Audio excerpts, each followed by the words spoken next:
आप सभी सुनने वालों का एक बार फिर स्वागत है। पिछले वीडियो में मैंने आपसे निवेदन किया था कि 100 लोग अगर इस चैनल से जुड़ेंगे तो मैं अगला वीडियो लेकर आऊँगा, अदरवाइज नहीं आऊँगा। अभी एक मित्र ने बातचीत में एक बड़ा सुंदर सा लॉजिक दिया। उन्होंने कहा कि जो लोग नहीं आए हैं उनके कारण उनके साथ संवाद क्यों रोका जाए जो लोग आ गए हैं। तो मैंने सोचा कि योग के कुछ उन पहलुओं पर बात करूं जो योग पर मेरी समझ को आप तक पहुंचाने में मददगार होंगे। मेरा मानना है कि योग को जिस रूप में आमतौर पर जाना जाता है वो मात्र उसका रूप नहीं है, उसके बहुत सारे ऐसे पहलू हैं जिन पर कोई खास बातचीत नहीं होती। आज मैंने तय किया है कि एक खास टॉपिक पर आपसे 2-4 मिनट में बात करूंगा और मैं चाहूंगा कि इसको आप ध्यान से सुने और ना सिर्फ सुने बल्कि इस पर अमल करें और ये जानने की कोशिश करें कि जो मैं कह रहा हूं वो कितना सच है और कितनी कल्पना है। योग शब्द के साथ एक और शब्द जुड़ा हुआ है, साधना। साधना का मतलब वहाँ सीखना नहीं होता, बल्कि जिसको सीखा गया है उसका सतत अभ्यास साधना कहलाता है। और जो कुछ कहा जा रहा है साधना के साथ, अगर वो आपके अनुभव का पार्ट बने तो फिर वो ज्ञान की श्रेणी में आता है। आज जिस बिंदु पर हम बात करेंगे वो ये है कि क्या विचारों से संवाद संभव है।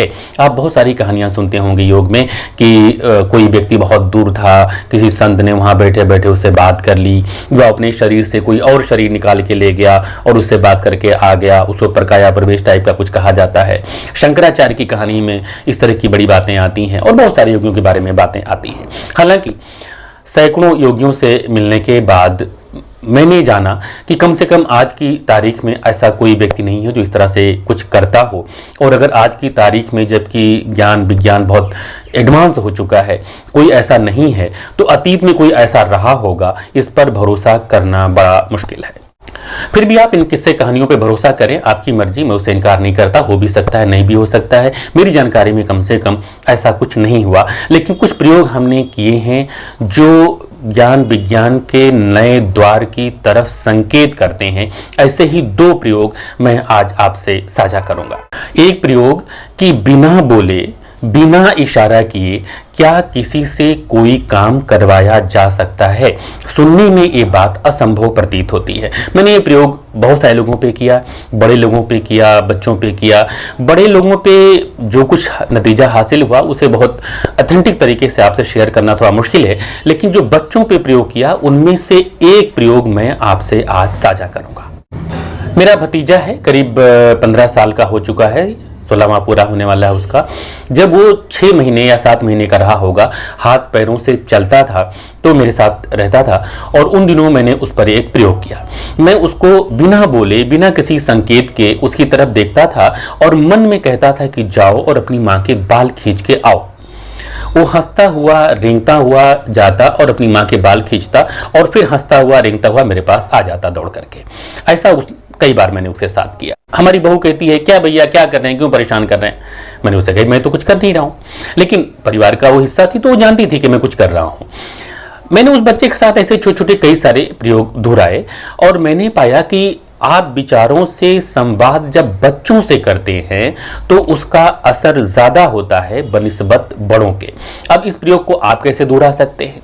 मान लीजिए आपके घर में छोटा बच्चा है, 1 साल का, 6 महीने का, 1.5 साल का, उसके साथ तरह तरह से प्रयोग करें।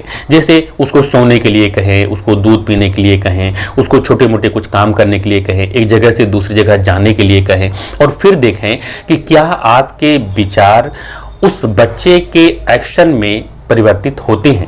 अगर ऐसा होता है तो इस प्रयोग को बड़ों के साथ भी दोहराएं। अब इस प्रयोग की सार्थकता क्या है। इस प्रयोग की सार्थकता यह है कि अगर आपके विचार से दूसरे व्यक्ति में, व्यवहार में, एक्शन में कोई बदलाव आ रहा है तो इससे एक बात तो समझ में आती है कि विचारों के तल पर भी संवाद हो सकता है, विचारों के तल पर भी कोई जुड़ाव हमारे आपके बीच होता है और हमारे इर्द गिर्द जो कुछ हो रहा है उससे हम प्रभावित होते हैं। इस पर बहुत सारी बातें की जा सकती हैं, लेकिन फिलहाल प्रयोग के तौर पर इस छोटे से काम को आप करें और अगर आपके प्रयोग में कुछ सकारात्मक या नकारात्मक नतीजा निकलता है तो उसे आप हमारे साथ भी ज़रूर शेयर करें। कमेंट बॉक्स में जाएं और वहां लिखें, अभी तो देखें, प्रयोग करें, फिर लौटें और कमेंट बॉक्स में अपने अनुभव लिखें। आप चाहेंगे इस मुद्दे पर और बात करना तो हम खुद आपसे संपर्क करेंगे या उस जरिया तलाशेंगे कि हम और आप मिलकर बैठ के बात कैसे कर सकते हैं। ये तो हुआ अपने विचारों के जरिए किसी और के व्यवहार में कोई परिवर्तन लाने के लिए तरीका। अब एक तरीका और आप अपने ऊपर आजमाएं। आप सभी लोग योग पर खूब सारे लेक्चर सुनते हैं, वीडियोस देखते हैं, आसन करते हैं, प्राणायाम करते हैं, ध्यान करते हैं, बहुत सारा कुछ आप लोग करते हैं। एक छोटा सा प्रयोग और कीजिए, आप अनुलोम विलोम करते हैं। अनुलोम विलोम में आमतौर पर आप ये 2 उंगलियां इस्तेमाल करते हैं। ऐसे आप एक तरफ से सांस बंद कर लेते हैं और एक तरफ से सांस लेते हैं, फिर इधर से बंद करते हैं, इधर से छोड़ते हैं, फिर इधर से लेते हैं, इधर से छोड़ते हैं। यानी 2 उंगलियों की मदद से नाक के एक सुराख को खोल करके वहां से सांस लेते हैं, फिर उसको बंद कर लेते हैं, दूसरी तरफ से छोड़ते हैं, फिर इधर से बंद कर लेते हैं और इधर से छोड़ते हैं। तो इसको आप अनुलोम विलोम कहते हैं। इसके बहुत सारे चरण हैं कि सांस लेना है और छोड़ देना है, सांस लेना है, रोकना है, फिर छोड़ना है, इतने काउंट में सांस लेना है, इतने काउंट तक रोकना है, इतने काउंट में छोड़ना है। इसके अलग अलग स्टेप हैं, उस पर अभी हम बात नहीं करेंगे। अब एक काम आप करें, पहले तो कुछ फिजिकल एक्सरसाइज कर लें, कोई आसन कर लें, सूर्य नमस्कार कर लें, जॉगिंग कर लें, कुछ भी कर लें। जब भी आप ऐसा कुछ करते हैं तो आपकी सांस दोनों नाक से चलने लगती है। नाक को अच्छे से साफ कर लें पहले ही, और जब आप दोनों नाक से एक साथ आपकी सांस चल रही हो और तब इस प्रयोग को आप करें। यहाँ एक और महत्वपूर्ण बात आपसे साझा कर लूँ कि हमारी सांस नाक के एक सुराख से 1 घंटा चलती है, फिर 1 घंटा वो दूसरे सुराख से चलती है, और इस तरह नाक से सांस लेने का जो क्रम है वो दाएं बाएं शिफ्ट होता रहता है। ये 5 मिनट का प्लस माइनस भी होता है 1 घंटे में। और जब एक से सांस दूसरे में शिफ्ट हो रही होती है तो लगभग 5 मिनट का समय ऐसा होता है जब दोनों नाक से सांस चल रही होती है और धीरे धीरे सांस दूसरी तरफ शिफ्ट हो जाती है, फिर दूसरी तरफ से पहली तरफ शिफ्ट हो जाती है। ये क्रम चलता रहता है। लेकिन जब कोई शारीरिक श्रम आप करते हैं तो आप पाएंगे कि सांस दोनों नाक से चलती है। तो ये क्रम आपको लाना है और फिर आपको अनुलोम विलोम करना है। यानी सिंपल जैसे करते हैं, एक से सांस लेना, दूसरे से छोड़ना, दूसरे से लेना, पहले से छोड़ना, और इस क्रम को बहुत आराम से करना है, जबरदस्ती ही नहीं करना है। स्वाभाविक रूप से सांस आए, स्वाभाविक रूप से सांस जाए, कोई जोर जबरदस्ती नहीं। और ऐसा 5 मिनट का आप अभ्यास करें। 5 मिनट बाद आप आंख बंद कर लें, चुपचाप ध्यान के पोजीशन में बैठ जाएं, हथेली यूं एक दूसरे के ऊपर रख लें, पैर के ऊपर हाथ रख लें। आप पद्मासन में, सुखासन में, जैसे भी आराम से बैठ सकते हैं बैठ जाएं। अगर आप बैठने में दिक्कत हो रही तो आप कुर्सी पे भी बैठ जाएं, कोई दिक्कत नहीं। अब आप अनुलोम विलोम करें, हाथ का इस्तेमाल नहीं करना है। तो फिर करना क्या है, आंख बंद कर लेना है और अपने विचारों से ही अपने सांस को निर्देश देना है और अनुभव करना है कि आप बाईं नाक से, यानी कि नाक के बाईं सुराख से धीरे धीरे सांस ले रहे हैं और दाईं से छोड़ रहे हैं। अनुभव भी, निर्देश भी देना है भीतर भीतर, और साथ साथ के आपको अनुभव भी करना है। बाईं से ले रहे हैं, दाईं से छोड़ रहे हैं, दाईं से ले रहे हैं, बाईं से छोड़ रहे हैं। अब ये कुछ देर तक आप अभ्यास करेंगे। आप जितना ज्यादा अपनी सांस पर एकाग्र हो पाएंगे, आप देखेंगे बिना हाथों की मदद के आपकी सांस एक नाक से आ रही है और दूसरे से निकल रही है, फिर दूसरे से ले रहे हैं, पहले से निकाल रहे हैं, बिल्कुल अनुलोम विलोम जैसे आप उंगलियों की मदद से करते हैं।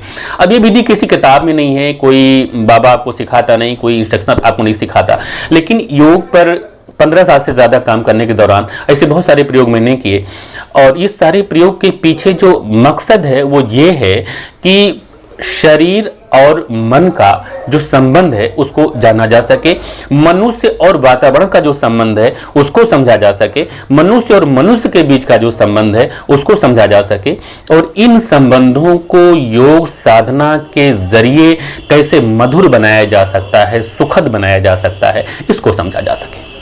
योग पर ये 2 छोटे छोटे प्रयोग मैंने आपको बताए, इनको कीजिए और इसके जरिए ये समझने की कोशिश कीजिए कि क्या विचारों के जरिए संवाद संभव है, क्या विचारों के जरिए कोई क्रिया संभव है, क्या विचारों के जरिए निर्देशित करके सांस जैसी भौतिक क्रिया को नियंत्रित किया जा सकता है।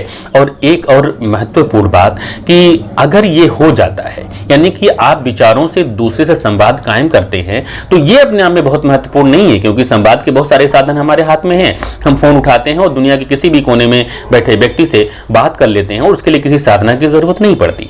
दरअसल अगर इसको आप समझते हैं तो मानव मस्तिष्क को समझने के नए द्वार खुलते हैं। ये द्वार खुलें, इस पर प्रयोग हो, शोध हो, और उस शोध के नतीजे में मानव जीवन को और समृद्ध किया जा सके, इस दिशा में सोचने का, काम करने का एक नया द्वार भी जरूर खुलेगा। आज इतना ही। नमस्कार मित्रों, बातचीत को खत्म करने से पहले एक सूचना।